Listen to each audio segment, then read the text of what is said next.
Hello friends, नमस्कार, good morning. मैं Dilip sir YouTube channel learn English by Dilip sir में आपका हार्दिक स्वागत करता हूं। मेरे प्यारे बच्चों, हाई स्कूल के विद्यार्थियों, बोर्ड एग्ज़ाम बिल्कुल आपके करीब है। तो उसी अंतिम दौर में मैं चाहता हूं आपको एक बार टेस्ट फिर से पढ़ा दिया जाए।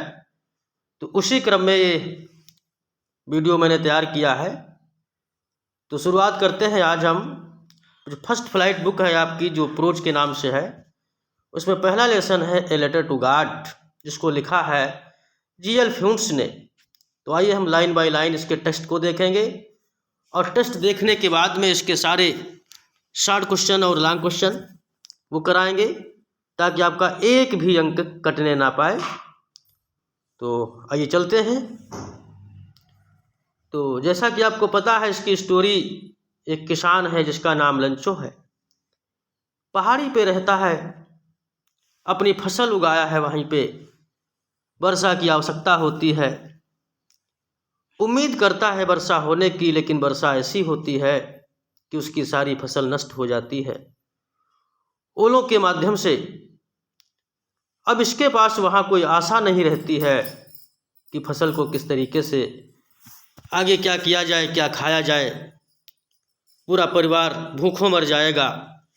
इसलिए क्या करता है, फिर एक आशा के साथ साथ ईश्वर को पत्र लिखता है और उस पत्र में 100 पीसों की डिमांड करता है, जिसके बदले में उसको 70 पीसों प्राप्त होते हैं। तो आइए सारी स्टोरी हम देखेंगे, लाइन बाय लाइन इसको टेस्ट को पढ़ेंगे। और प्यारे बच्चों, आप किताब लेकर के बैठो और लाइन बाय लाइन हमारे साथ इसको पढ़िए। तो आइए पहले इसकी स्टोरी देख लेते हैं। अबाउट द लेसन में क्या है। The story letter to God by G L. Fuentes depicts unwavering faith of a farmer in God. Letter to God में जो स्टोरी दी है, कहानी दी है, एक फार्मर का जो विश्वास है, किसान का विश्वास है गॉड के प्रति, उसको दिखाया गया है। It begins with the farmer named लंचो। इसकी शुरुआत एक किसान से होती है जिसका नाम लंचो है। Expecting for a rain shower to nourish his field of corn. उम्मीद करता है कि उसकी फसल को वर्षा से पोषण मिलेगा। ही इज कॉन्फिडेंट, वो कॉन्फिडेंट है, विश्वास में है, विश्वस्त है, that his harvest is going to yield his huge profit, कि उसकी हार्वेस्ट फसल है, अच्छा रिस्पॉन्स देगी, अच्छी यील्ड आएगी, जस्ट लाइक इट डज ईवर, हर वर्ष की तरह। लेकिन होता क्या है, आगे देखते हैं। आइए टेस्ट पे चलते हैं डायरेक्ट, समय आपका बिल्कुल नहीं खराब करेंगे। तो टेस्ट यहाँ से शुरू होता है। आइए friends. The house only one in the entire valley set on the crest of a low hill. The house यानी वह मकान, the only one in the entire valley, only one माने इकलौता, एक, वन माने एक, इन द एंटायर वैली जो संपूर्ण घाटी में, सेट माने सेट था, बसा था, on the crest of a low हिल, चोटी थी, लो हिल थी, निचली चोटी थी, उसकी ऊंचाई पर वो बसा हुआ था, घर उसका था। फ्रॉम दिस हाइट, उस ऊंचाई से one could see the river and the field of ripe corn डोटेड with the flowers that always promise a good harvest. यानी उस ऊंचाई से कोई भी नदी और पके धान के खेतों को, अनाज के खेतों को फूलों से लदे हुए देख सकता था। ऐसी उम्मीद की जाती थी लंचो के फसल की, खेत की उम्मीद की जाती थी। The only thing the earth needed was a downpour or at least shower. और पृथ्वी को केवल एक वर्षा अथवा कम से कम बौछार की आवश्यकता थी। थ्रू आउट द मॉर्निंग, अब सुबह से ही Lencho, throughout the morning, सुबह से ही Lencho, who knew his fields immediately, जो अपने खेतों को निश्चित रूप से जानता था, हैड डन नथिंग, उसने कुछ नहीं किया, ills but see the sky, केवल आकाश की ओर देखता रहा, टुवार्ड्स द नॉर्थ ईस्ट, किधर को? नॉर्थ ईस्ट को, उत्तर पूर्व दिशा में आकाश की ओर देखता रहा और उसने कुछ नहीं किया। आगे क्या कहता है? Now we are really going to get some water woman. क्या कहता है अपनी पत्नी से कि अब हमें वास्तव में कुछ पानी प्राप्त होगा। यानी वर्षा की जब बादलों की ओर देखा तो उसने कहा कि अब हमें लग रहा है कुछ पानी प्राप्त होगा।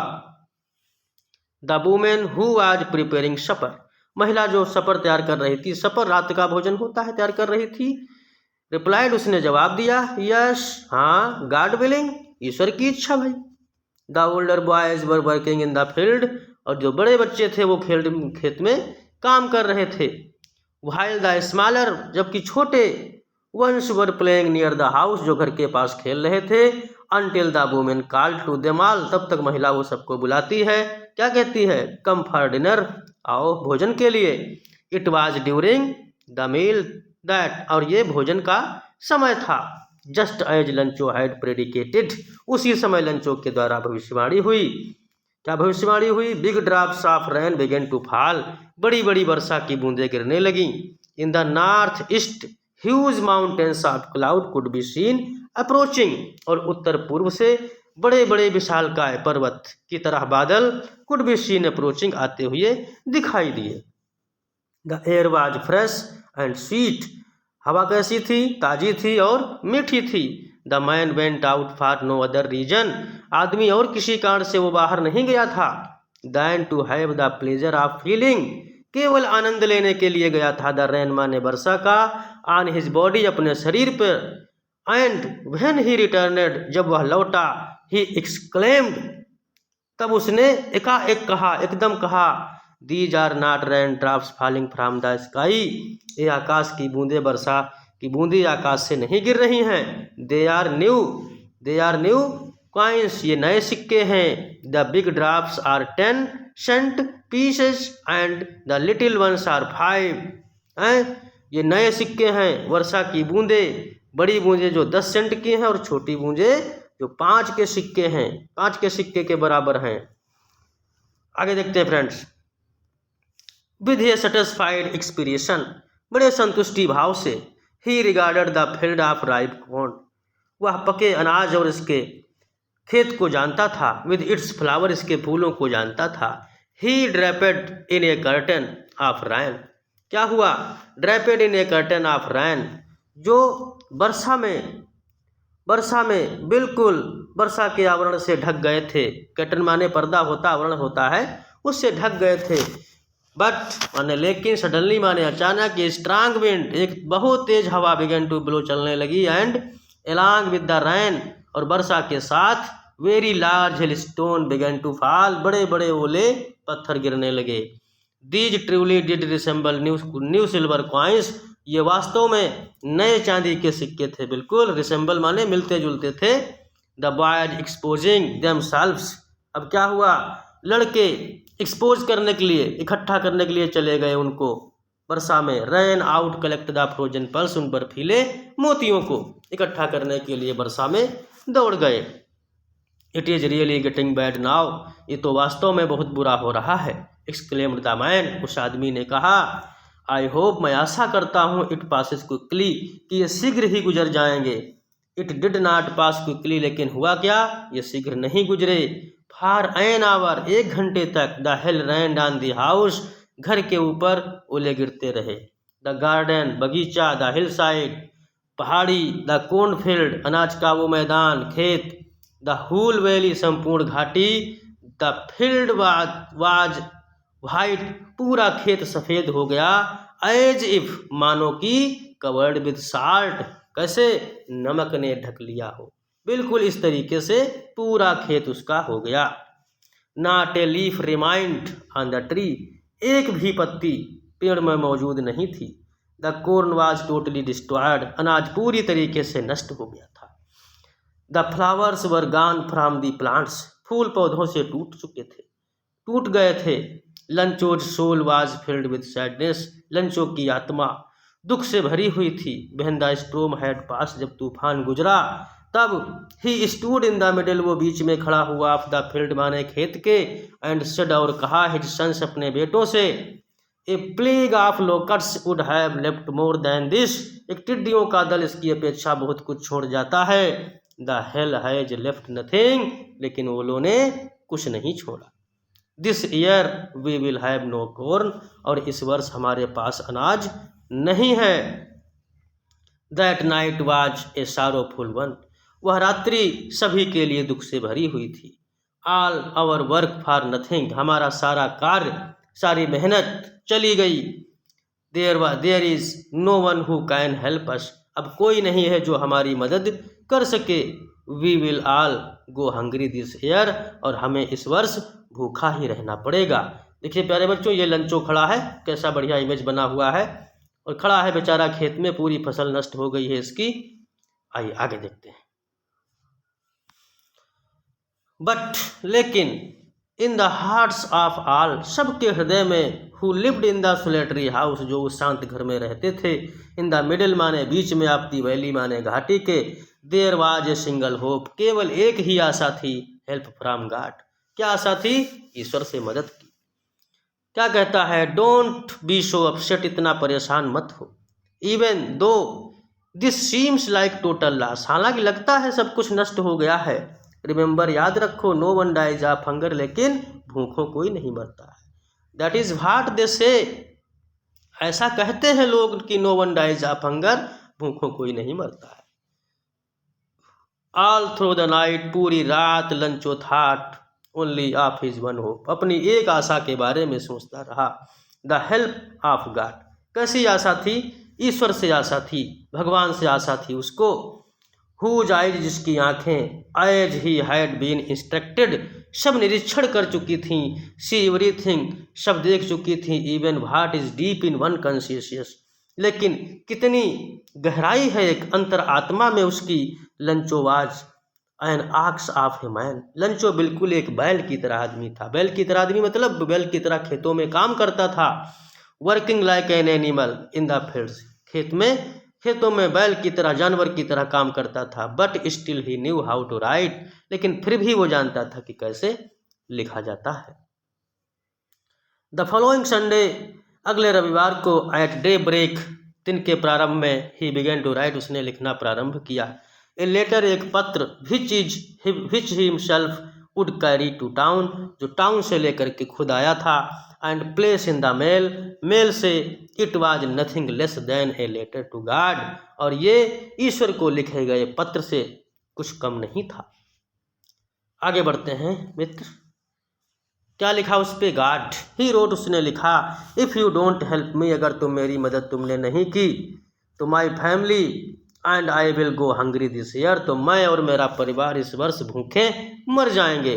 आई नीड है 100 पीसो, मुझे 100 पीसों की आवश्यकता है। In order to sow my field again, अपनी फसल को दोबारा बोने के लिए, खेत को दोबारा बोने के लिए। And again to live until the crop comes, और तब तक जीवित रहने के लिए जब तक अगली फसल आती है। बिकॉज द हेलस्ट्रोम, क्योंकि ओलों ने सब कुछ नष्ट कर दिया है। ही रोट, उसने लिखा, टू गॉड माने ईश्वर को, ऑन द इनलोप, लिफाफे में डाल दिया पत्र को। Put the letter inside and still troubled, पत्र को डाल दिया और अभी भी परेशान है। वेंट टू टाउन, अब कस्बे को गया। एट द पोस्ट ऑफिस माने पोस्ट ऑफिस को। ही प्लेस्ड ए स्टाम्प, वहाँ पर एक स्टाम्प यानी टिकट लगाया। ऑन द लेटर माने पत्र पे। And dropped it into the mail box, और उसे पत्र पेटी में डाल दिया। वन ऑफ द एम्प्लॉइज, अब वहाँ डाकघर का जो कर्मचारी था, एक कर्मचारी, हु वाज पोस्टमैन, जो डाकिया था। And also help at the post office, जो पोस्ट ऑफिस पर मदद करता था लोगों की। वेंट टू हिज बॉस, अपने बॉस के पास गया, अपने मालिक के पास गया। Laughing heartily and showed him the letter to God, टूट कर वहाँ बिल्कुल हंस पड़ा और उसने वो पत्र ईश्वर का दिखाया। Never in his career as a postman, postman की नौकरी करते हुए कभी भी अपने कैरियर में had he known that address, इस एड्रेस को, इस पते को उसने नहीं जाना था। द पोस्ट मास्टर, जो पोस्ट मास्टर था, ए फैट माने मोटा था, एमिबल फेलो, मित्रवत साथी था। आल्सो ब्रोक आउट लाफिंग, वो भी टूट कर हंस पड़ा। बट ऑलमोस्ट, लेकिन तुरंत। इमीडिएटली ही टर्नेड सीरियस, अचानक वो बिल्कुल गंभीर हो गया। And tapping the later on the desk, और मेज के ऊपर उस पत्र को पटका। कमेंटेड और टिप्पणी की, व्हाट फैथ, क्या विश्वास है। आई विश, मेरी इच्छा है। I had the faith of the man who wrote this letter starting up correspondence with God, कि इस व्यक्ति का, इस मनुष्य का विश्वास बनाए रखा जाए जिसने ईश्वर के साथ पत्र व्यवहार करना प्रारंभ किया है। आगे देखते हैं friends. So in order not to shake the writers faith in God, इसलिए पत्र लेखक का परमात्मा यानी ईश्वर से विश्वास डगमगा ना जाए, क्या किया इसने, the post master came up with an idea, post master के पास एक विचार आया, आंसर द लेटर, इस पत्र का उत्तर दिया जाए। बट लेकिन व्हेन ही ओपनड इट, जब उसने इसे खोला, इट वाज एविडेंट, तो इसमें स्पष्ट था, दैट टू आंसर इट, कि इसका उत्तर देने के लिए he needed something more than goodwill, जो एक नेक कार्य करने के लिए था, इंक एंड पेपर, शाही और कागज के लिए था। बट लेकिन ही स्टक टू हिज रिजोल्यूशन, लेकिन उसने अचानक एक निष्कर्ष निकाला, ही आस्क्ड फॉर मनी, उसने पैसे के लिए कहा, फ्रॉम हिज एम्प्लॉयज, अपने कर्मचारियों से, he himself gave a part of salary, और उसने भी खुद एक पार्ट ऑफ सैलरी, अपने सैलरी का एक भाग दिया, and several friends of his were obliged to give something for an act of charity, और उसके जो और मित्र थे उन्होंने इस नेक काम में, दानशीलता के कार्य में कुछ न कुछ दान किया। इट वाज इम्पॉसिबल, ये असंभव था, फॉर हिम माने उसके लिए, टूगेदर माने इकट्ठा करना, टूगेदर द 100 पीसों माने 100 पीसों को, so he was able to send the farmer only a little more than half, इसलिए वह आधे से कुछ थोड़ा यानी ज़्यादा धन भेजने के योग्य हुआ। He put the money in envelope, उसने लिफाफे में धन रख दिया, पैसा रख दिया, एड्रेस टू लंचो, और उस पर लंचो का पता लिख दिया, and with it a letter containing only a single word signature at God, और जिस पर केवल एक शब्द में हस्ताक्षर के रूप में लिख दिया, गॉड, कि भाई तुम्हारा ईश्वर के यहाँ से पत्र आ गया है। आगे क्या होता है देखते हैं। द फॉलोइंग संडे, अगले रविवार को, लंचो केम ए बिट अर्लियर, लंचो अन्य दिनों की तुलना में थोड़ा जल्दी आ गया, देन यूजुअल टू अस्क, और ये पता लगाने के लिए, if there was a letter for him, क्या उसका कोई पत्र वहाँ था। It was the postman himself, यह खुद डाकिया स्वयं था, who had handed the letter to him, जिसने उसको पत्र दे दिया उसके हाथ में, व्हाइल द पोस्टमास्टर, जबकि postmaster, expressing the contentment of a man, उसने संतुष्टि का भाव करते हुए, who has performed a good deed, जिसने अच्छा कार्य किया था, looked on from the office, जो ऑफिस से देखता रहा, सब देख रहा था, लेकिन लंचो showed not a slightest surprise, लंचो ने जरा सा भी आश्चर्य नहीं दिखाया, ऑन सीइंग द मनी, धन को देख करके, सच वाज हिज कॉन्फिडेंस, क्योंकि ऐसा उसका विश्वास था, बट ही बिकेम एंग्री, लेकिन वो क्रोधित हो गया, when he counted the money, जब उसने धन को गिना, God could not have made a mistake, क्योंकि ईश्वर कोई गलती नहीं कर सकता, नार could he have denied लंचो what he had request, ना वो ईश्वर मना कर सकता क्योंकि लंचो ने उससे रिक्वेस्ट की थी। इमीडिएटली, तुरंत ही, Lencho went up to the window, Lencho window पर गया, खिड़की पर गया, to ask for paper and ink, स्याही और कागज मांगने के लिए गया, on the public writing table, और लोगों की, आम जनता की जो लेखन वाली टेबल थी, ही स्टार्टेड टू राइट, उस पर लिखना शुरू कर दिया, with much wrinkling of his bro, इस समय वो इतना सोच रहा कि उसके भौं के ऊपर सिलवटें पड़ गई, बल पड़ गए, caused by the effort he had to make to express his ideas, अपने विचारों को व्यक्त कर रहा है, स्पष्ट करने में लिख रहा है, व्हेन ही फिनिश्ड, जब उसने लिखना समाप्त किया, he went to the window, वो खिड़की पर गया, टू बाई ए स्टाम्प, उसने टिकट खरीदा, विच ही लिक्ड, और उसको चाटा टिकट को, and then affixed to the envelope, फिर उसे लिफाफे पर चिपका दिया, with a blow of his fist, अपनी कलाई की चोट से, द मोमेंट, उसी क्षण, the letter fell into the mail box, पत्र पेटी में डाल दिया। The post master went to open it, अब पोस्ट मास्टर गया, उसने इसे खोला। इट सैड, उसमें लिखा था गॉड, ईश्वर। Of the money that I asked for only 70 pesos reached me, क्या लिखा कि जो पैसा मैंने कहा था वो केवल मेरे पास 70 पीसो ही आए, 70 पीसो ही मेरे पास आए, 70 पीसो ही मुझ तक पहुँचे। सेंड मी द रेस्ट, थोड़ा रुक करके मुझ तक भेजना। सिंस आई नीडेड, जब मुझे बहुत अधिक आवश्यकता हो। Very much, but don't send it to me through the mail, लेकिन ये डाकखाने से होकर के मत भेजना। बिकॉज, क्योंकि the post office employees are a bunch of crooks, क्योंकि जो पोस्ट ऑफिस के कर्मचारी हैं ये बेईमानों का झुंड बैठे हुए हैं। और यहीं पर ये लेसन समाप्त होता है। मित्रों, कैसा लगा लेसन, ये अपना कमेंट करके ज़रूर हमें बताइए और लेसन को पूरा पढ़िए। इसके अगले वीडियो में आपको इसके शॉर्ट क्वेश्चन और लॉन्ग क्वेश्चन आपको मिलेंगे। आप चैनल से जुड़े रहिए और चैनल को लाइक करिए।